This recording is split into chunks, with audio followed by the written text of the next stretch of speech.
Hey, welcome to Miss Andrea's story time.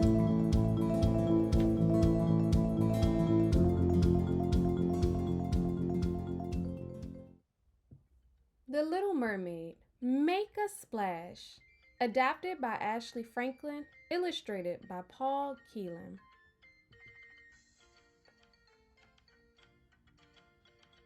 Alright, readers, this tells us what the book is going to be about. Ariel is a curious mermaid who has always wanted to explore the human world.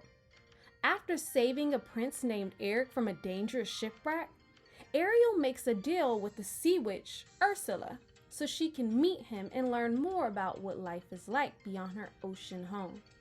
But Ursula is full of tricks, and it will take all Ariel's courage to save the human world and the ocean from the sea witch's devious plans. Uh-oh.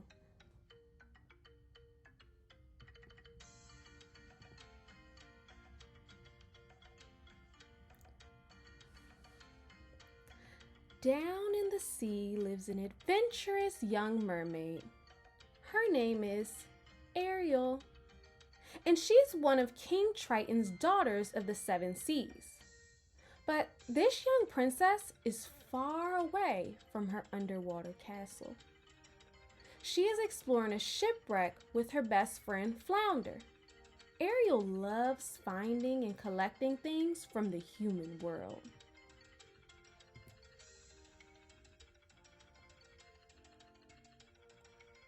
Ariel discovers a new treasure.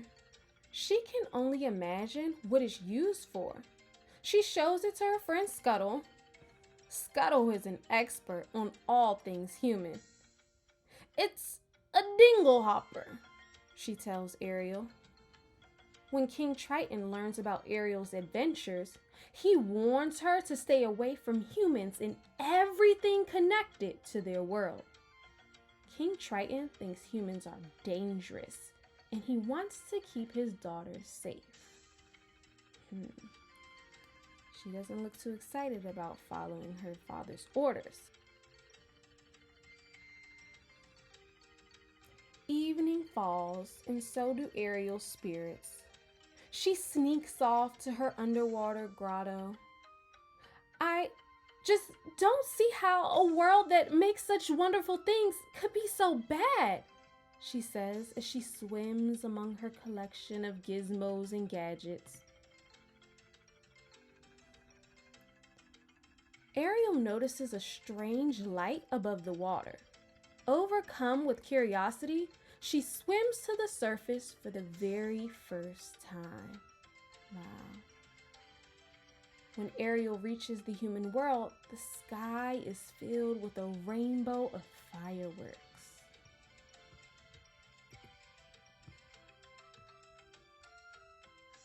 Ariel spots a huge ship crowded with sailors. They're having a birthday celebration for a young man named Eric. He's a prince and loves adventures just like Ariel. The sky darkens and the party comes to an end. Huge waves toss the ship back and forth. Eric and his crew are no match for the storm. Uh-oh. Crash! The ship smashes into jagged rocks and a fire breaks out.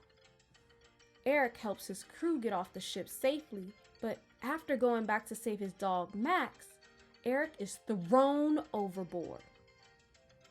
Ariel springs into action, saving the young prince's life. She's a hero.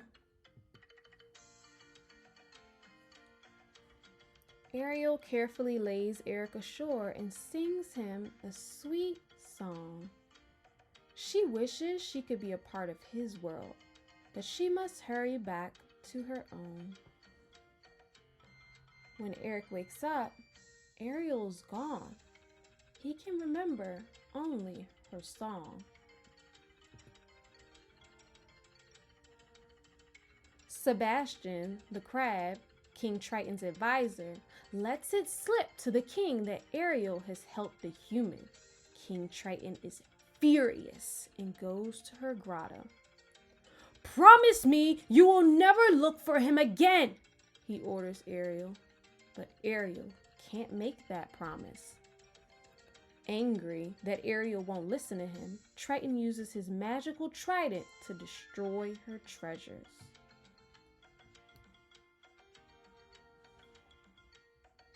After Triton leaves, Ariel sadly looks at her ruined collection. At first, she doesn't notice two eels swimming into her grotto. They introduce her to Ursula, the sea witch.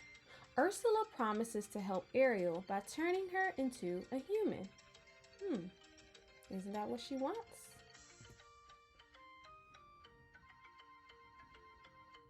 Ariel swims to Ursula's lair. She gives Ursula one of her scales and they strike a deal. Ariel has 3 days to kiss Eric, or she'll be turned back into a mermaid and lose her freedom. She must also give Ursula her voice. So it sounds like they have an exchange. Ariel has to give Ursula one of her scales, and she also gives Ursula her voice. In return, Ursula gives her an opportunity to be a human. But there are conditions. There's only 3 days to kiss Eric before she's turned back into a mermaid and she loses her freedom. After the deal is done, Ariel surfaces far from land. Luckily, Flounder and Sebastian are there to help. A kind fisherman accidentally scoops up Ariel in his net. He takes her to the palace where she is reunited with Eric. Eric doesn't recognize Ariel because she can't sing her song. Still, that doesn't stop them from becoming good friends. Eric is a collector like Ariel and shows her some of his favorite treasures. A pair of adventurers. They spend the next day exploring the island. Sebastian knows that they're running out of time for Ariel to kiss Eric. He takes matters into his own claws. With the help of friends, he sets the scene for a romantic evening. But just as Ariel and Eric are about to kiss, Ursula's evil eels tip over their boats. On Ariel's 3rd day at the palace, she wakes up to discover that Eric has decided to marry a woman named Vanessa. Eric thinks Vanessa is the one who rescued him on the beach.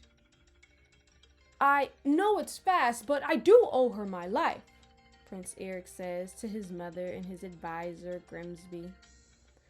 Fortunately, all is not lost for the little mermaid. Scuttle discovers that the bride-to-be is none other than Ursula in disguise.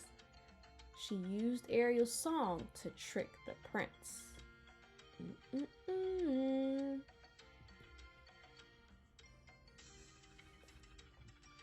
At the engagement party, Scuttle leads an animal ambush to stop the festivities. Ariel uses the distraction to free her voice from Ursula's shell necklace. She sings her song and Eric realizes the truth. It was Ariel who saved his life.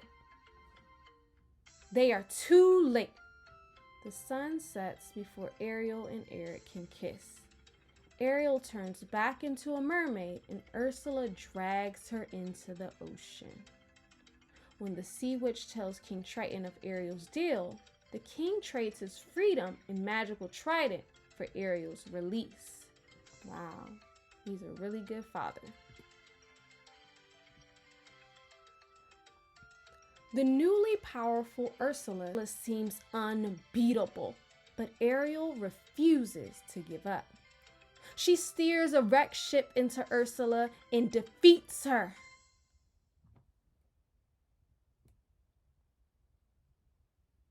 The